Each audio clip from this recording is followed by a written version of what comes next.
Het begon van de maand, petit maar wat zinnen en vrij rustig waar. Maar het zo vroor je, de lucht beroen en de lucht was donkerder en donkerder. En dan weet je, nu komen er nog een paar stevige buien en dan gaat het er mooi. Daarna gelijk de opklarings, prachtige wolkenpartijen en dan kun je onder de bewolking zien dat het onstabiel is. Maar het blauw, woem, meer terrein. En dan is het, ik weet wat noffelijker. Nou ja, net hier en dal, want de wien blunst in. Een krijft rond de wien en dan heb je er last van, maar al die boeten evenementen. Wol, de komende dagen beginnen op naar simmerwarmte. Joen en vannacht.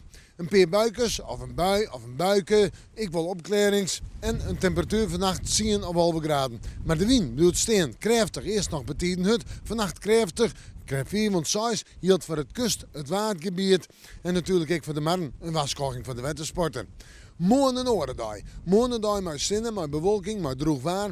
Een dag ik met een temperatuur tussen de 17 en de 20 graden. De wind nog altijd uit het westen tot zuidwesten waai. En die is matig en vrij krachtig. Letter in de midden, in de joentijd neemt de wind nou en valt voort. Morgen nog zo'n 15, 16 graden en dan op naar de simmer. Op Manje 23 graden, met een rein of tongerbui, maar ik moet wat zinnen. Op deze 26 graden gemiddeld in uw provincie, maar de zinnen erbij. En net volle wind. En op Waasje, ik net volle wind, maar een nog hogere temperatuur, zo'n 20 graden gemiddeld. Budget voor het oosten, het zuidoosten misschien wel 29 of de tropische 30. In de joentijd in de nacht naar Toonsje daar.